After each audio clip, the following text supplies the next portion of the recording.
a review of a comic called The Shadow Hero by Jean Luen Yang and Sunny Liu. This is a story that is basically a reimagining of the first Asian American superhero. I really loved the back section of this book, which talked about the history of that character, because it's very interesting to me. The character, the way the artist drew them, you really never ever saw the character's face. There was a lot of issues with them having a main superhero and not like a sidekick being Asian at the time, and I thought it was so interesting reading so much about that character, and I absolutely loved this collection of stories about this new Shadow Hero, Green Turtle character, because I just thought it was entertaining from the beginning to the end. The superhero origins of this superhero are very rooted in Asian culture, which I really loved.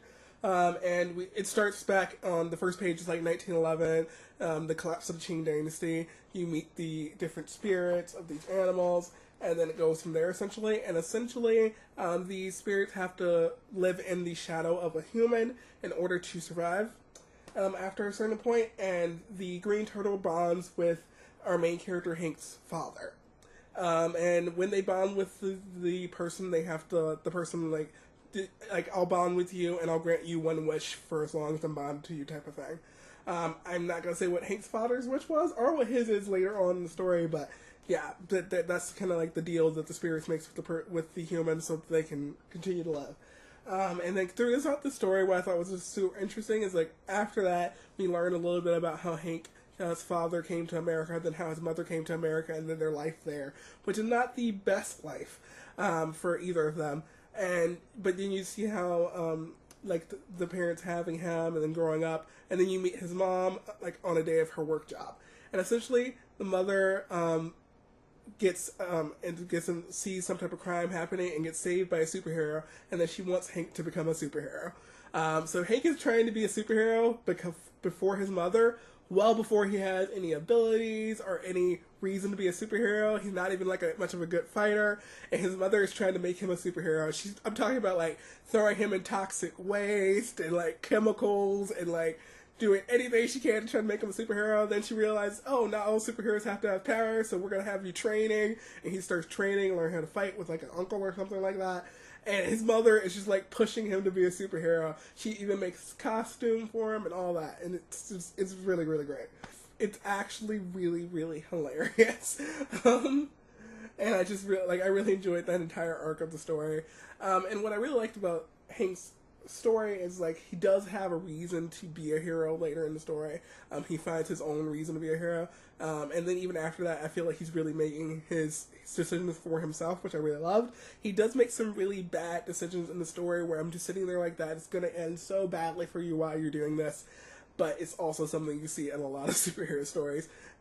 They're human. Superheroes are human, you know? And his costume is really cool because at least the final costume, I guess it might be the final costume.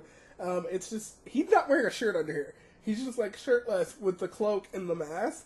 And I don't know, it works. It works really well for him. And also, look at that. That's so cool. I love that. It's super cool. Oh, I think his mom's on the back with the mask she made for him. I don't know. But Hank had a really good hero journey. He becomes a hero for himself.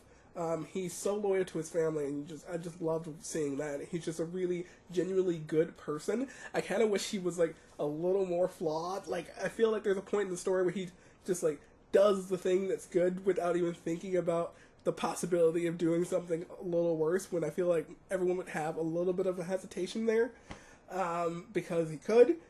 But yeah, I don't know. I really want to read an Own Voices superhero comic that followed a superhero of color, and so I'm really happy that I found this, because I really just kind of found it in my library. Definitely think more people should check this out, because I haven't seen anyone else talk about this comic at all, but it's really, really fantastic. So definitely go and check it out if you are at all interested. My library had it, so you should definitely go check it out and see if your library has it or something like that. But I'm pretty sure it's not even that expensive anyway, if you do want to go look it up and see if you can buy it from somewhere.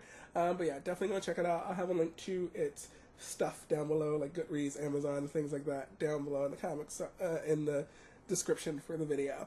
And yeah, if you have read this comic, or if you have any recommendations for comics that I should read in the future, definitely recommend them to me. Or anything with superheroes, if you have a superhero book with a superhero of color as the main character, definitely recommend those to me, because I love those as well.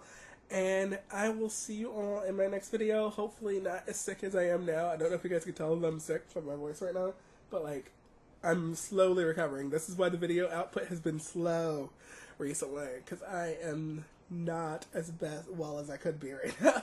But yeah, I hope you guys enjoyed this video, and I will see you all next time. Bye.